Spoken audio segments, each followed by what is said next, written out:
La cellule investigation, elle est composée de 3 parties en fait. Il y a une équipe qui travaille pour Secret d'Info, ce sont 5 journalistes qui enquêtent à temps plein pour l'émission Secret d'Info. Il y a 2 journalistes aussi qui, eux, travaillent pour les news, c'est-à-dire qu'ils travaillent sans contrainte de temps, sans contrainte de calendrier, contrairement à Secret d'Info, où vraiment on est obligé de programmer les émissions.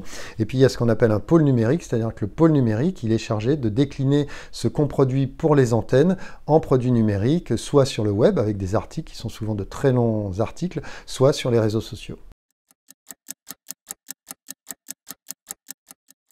Je pense que l'investigation, c'est essentiel dans le service public pour 2 raisons. La première, c'est qu'on est dans un monde de buzz, de clivage, de bruit, où on ne sait plus ce qui est vrai, ce qui est faux, où tout va très vite. Et nous, on prend le temps d'enquêter et on prend du temps pour exposer les éléments qu'on a découverts, pour les documenter et pour les décrypter, les remettre aussi en contexte. Donc ça, déjà, c'est important.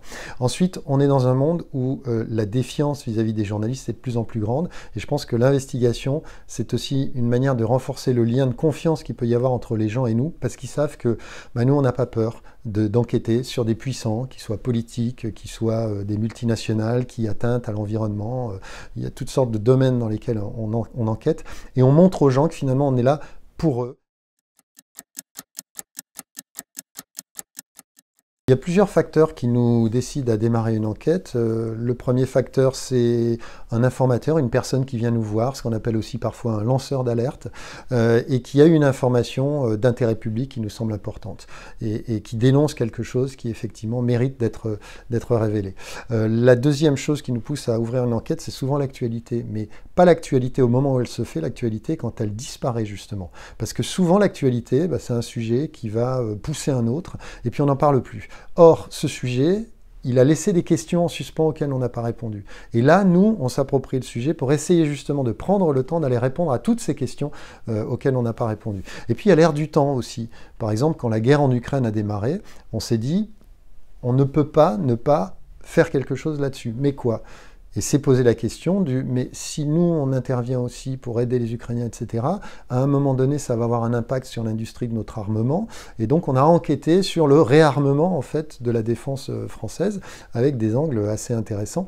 Mais ça, c'est une forme d'intuition qui peut être le point de départ d'une enquête. Quand on a enquêté sur Storykiller, par exemple, au début, c'était aussi une intuition que la désinformation était de plus en plus importante et qu'il fallait enquêter sur l'industrie de la désinformation. Voilà les différents déclencheurs.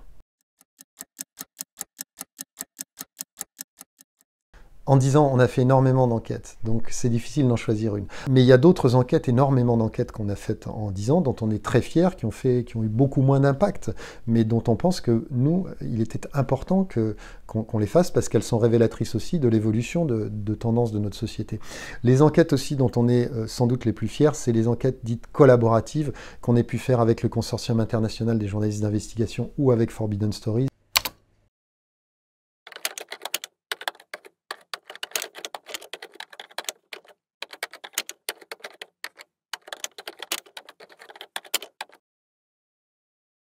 Des enquêtes comme les Pandora Papers, comme les Paradise Papers, comme les Uber Files, comme Pegasus aussi, ou Storykiller récemment.